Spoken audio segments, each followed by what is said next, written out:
सलगच्या सुट्ट्या आणि करवीर निवासिनी अंबाबाईचा शुक्रवारचा दिवस गाठून भाविकांची गर्दी आहे ती प्रचंड कोल्हापूरमध्ये पाहायला मिळते।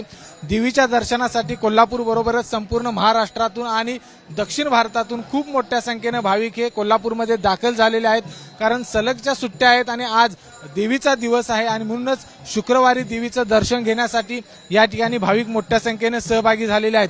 खरं तर सध्या काकडा सोहळा सुरू आहे आणि कार्तिकी पौर्णिमेपर्यंत हा काकडा सोहळा असतो आणि पहाटे 3 वाजल्यापासून या ठिकाणी देवीचं दर्शन आहे ते सुरू होत असतं आणि म्हणूनच पहाटे 3 वाजल्यापासून ही गर्दी आहे ती आपल्याला पाहायला मिळालेली आहे। दर्शन रांग म्हणजे पूर्व दरवाजाजवळ असलेली दर्शन रांग ही या ठिकाणी पूर्णपणे भरून भवानी मंडपापर्यंत ही रांग गेलेली आहे। मला सांगा, तुम्ही कुठून आलेला आहात आणि किती वेळ झाला तुम्ही रांगेत आहात? आम्ही पूर्व दरवाजाकडून आलेलो आहेत। आम्हाला 4 तास झाले या बारीला। सकाळी 8 वाजता लाईनीला लागलो होतो, अजूनपर्यंत दर्शन झालेलं नाहीये। तर बघितलं की या ठिकाणी भाविकांची खूप मोठी गर्दी आहे ती पाहायला मिळते। दादा मला सांगा, तुम्ही कुठून आलेला आहात आणि किती वेळ झालं रांगेत? आम्ही कल्याणतून आलेलो आहे आणि 2.5 तास झालं रांगेत।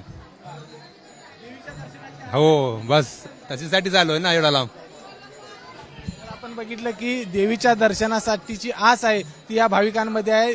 2-2.5 तास हे सगळे रांगेमध्ये उभा राहिलेले आहेत आणि देवीचं दर्शन घेण्यासाठी आलेले आहेत। आज शुक्रवारचा दिवस असल्यामुळे इतक्या मोठ्या प्रमाणात ही गर्दी पाहायला मिळते। सलगच्या सुट्ट्या आहेत त्यामुळे देवीचं दर्शन घेऊनच माघारी परतण्याचा मानस या सगळ्या भाविकांचा आहे।